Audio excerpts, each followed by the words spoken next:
Welcome to you, my name's Dale and this is Dale's Addiction. Today I'm bringing you my part 2 of Connor's tag, the luxury raffle, or as I like to call it, luxury Q&A on a random note. I published my first video a few weeks back and asked you guys if you were interested in a part 2, and the people who answered that question said yes, so I'm going to go with it.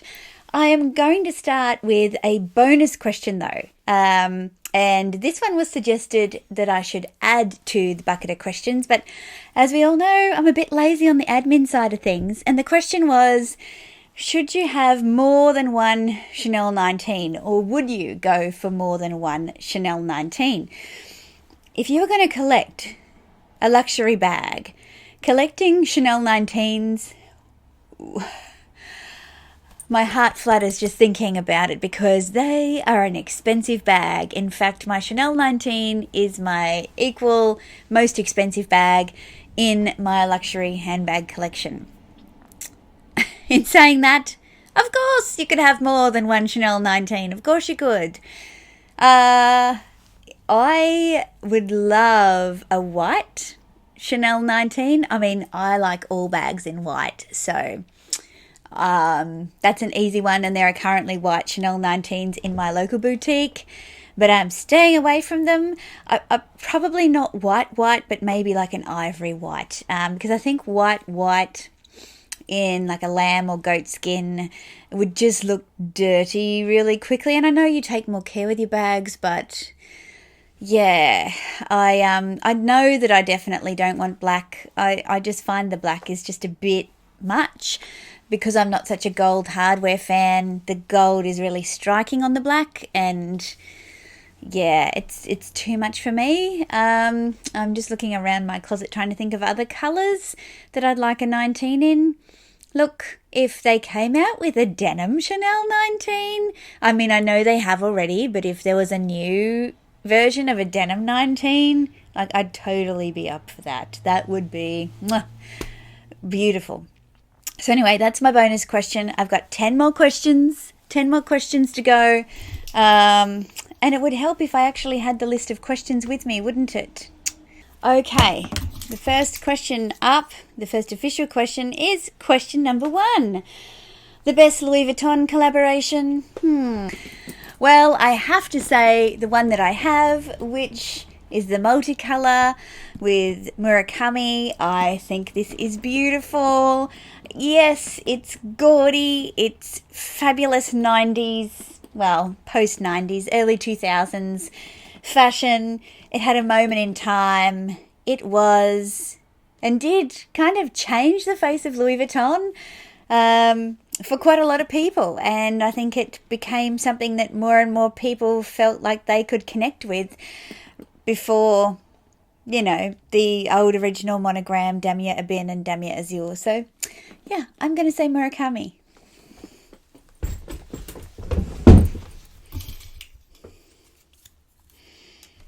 Number 5. The bag you're excited for. Well, I am excited for a Fendi baguette that meets my high maintenance requirements. I want a medium. I'd prefer a Napa leather, but I'd be open to a fabric baguette that I can wear every day, that is in a colour that screams baguette to me, but again, as I said, it needs to be for everyday wear. I'm excited for when that will eventually come out.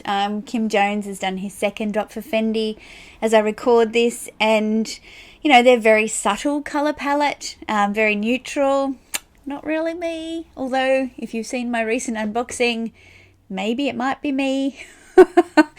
I don't know. But I've not been drawn to anything so far. So I'm excited to see what happens in the baguette world.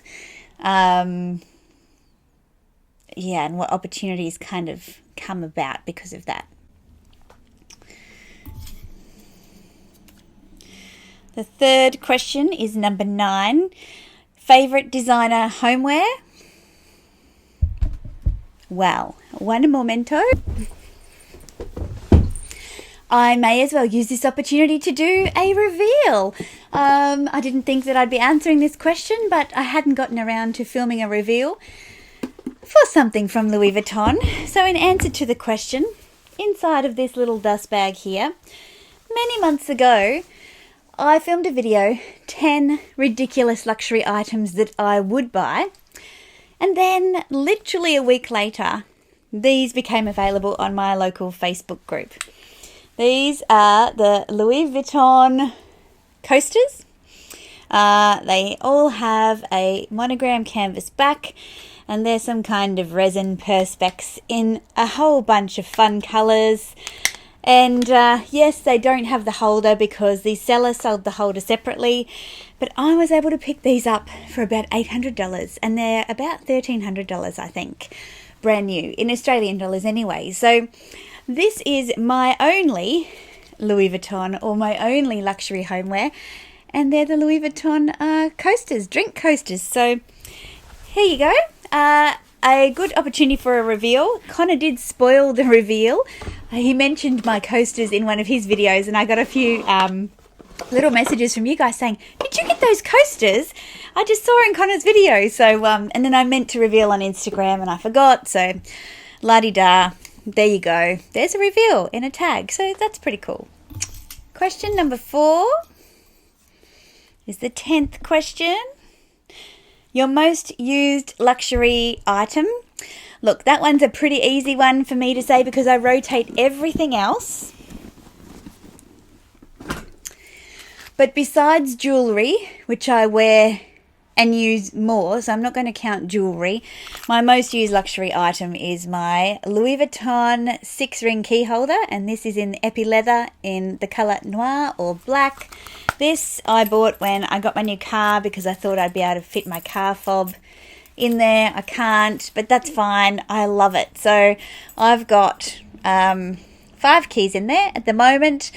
It just protects the inside of your bag. It stops things getting scratched. It's just an easy way of holding onto your keys, and it looks nice inside of your bags and flat lay photos. 5th question is number 8. Item you'll purchase most likely next. Now, I did answer a question similar to this in the last video.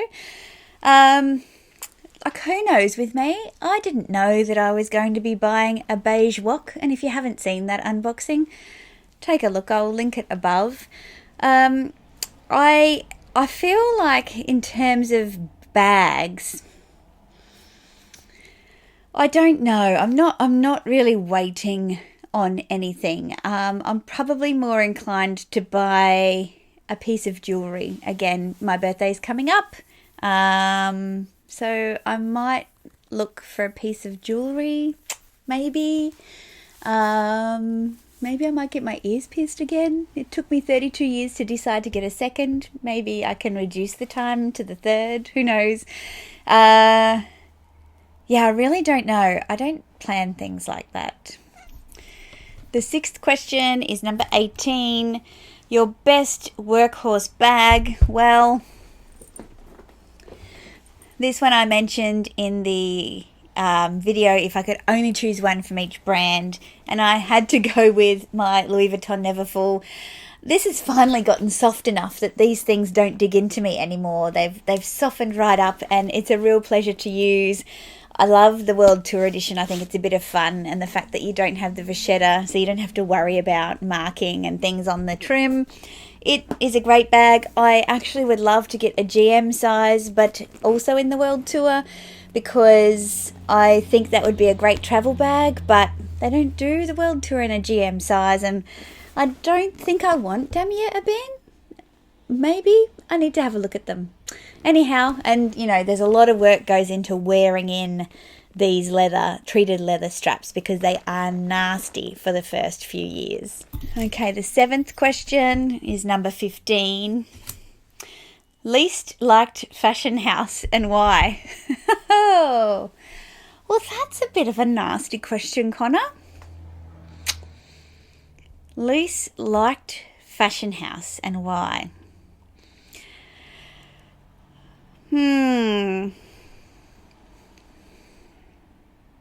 Oh, like I feel like I'm put on the spot here. I I'm going to say Jacquemus. I don't think they make clothes or accessories for me and people like me and our bodies. Full stop. Period. The end. The 8th question is question number 30. How many bags is too much? Connor, grammar, how many bags is too many? I think you meant. Look, I'm not going to put a number on it. Whatever you want, whatever you feel makes you happy. If some people are collectors and they don't even buy bags to wear.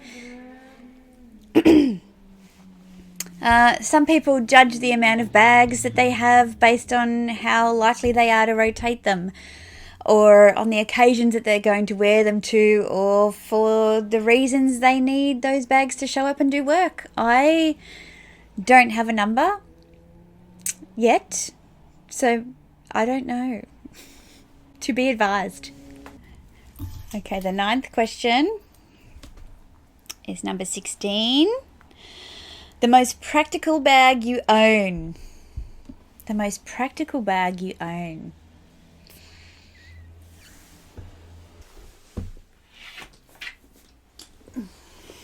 This was hard because I don't buy bags to be practical. So look, the bag that I've chosen as the most practical bag I own is my Louis Vuitton Clapton bag.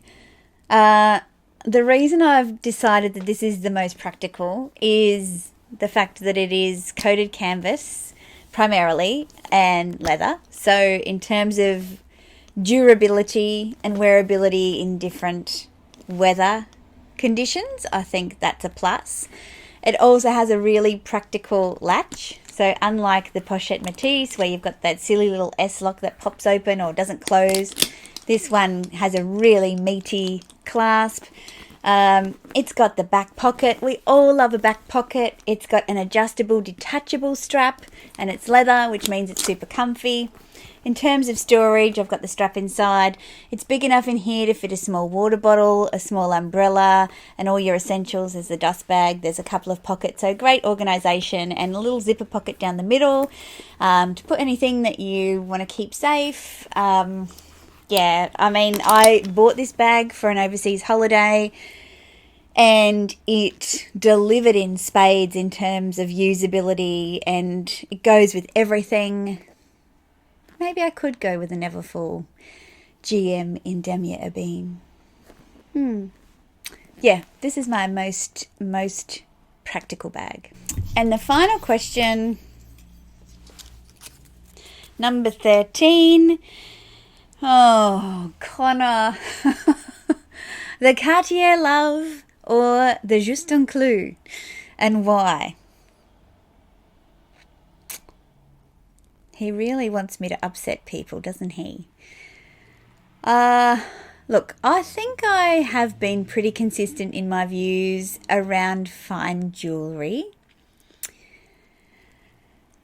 And I understand that YouTube and Instagram is not the real world, and that we are more exposed to these houses and styles than you would be if you grabbed 1,000 random people in your community and said, right, who here has got a Cartier Love bracelet or a Juste un Clou? And you probably find nobody has, right? Or only a couple of people. So I will put that disclaimer out there. However, for me, even though it is fine jewellery, I think it's fashion jewellery because of the fact that, I mean, there are fabulous jewelers out there who people aren't talking about on Instagram and YouTube because they're not trendy. They are unique, bespoke designs. Not everyone has them, and if you did, you wouldn't know. It would be almost impossible to run into somebody with the same piece as you, whether it's a ring or a bracelet or whatever. So this is my long way of saying I would never buy either of them for that reason. But if I had to pick one, I'd choose the Love bracelet. I think the Juste un Clou looks really uncomfortable. We get snagged on things. I see that nail head like digging into people when they wear it. The Love bracelet is a lovely design. I like the thing. I like what it symbolizes. I love the fact it comes in different colors and designs. You know, the rose gold or pink gold is beautiful. The white gold is beautiful. The fact that you can have diamonds in the bracelet as well, or no diamonds, or a stack of them, you know, that's all wonderful. So yeah, I'd choose the Love bracelet. Thanks, Connor, for making me do that. Yeah, so this is part 2. It was fun to do this luxury raffle. I like these kind of quick, short, sharp Q&A little tags because you can't really prepare for them. So I hope you have liked this video. If you have, please give it a thumbs up. Consider subscribing if you haven't already. And if you have a YouTube channel and you'd like to do the luxury raffle tag, I'll post the questions in the description box below. So feel free to do it and say I tagged you, and then tag me, and then I'll share your video, because that's how we roll here. So until I see you in my next video, ciao.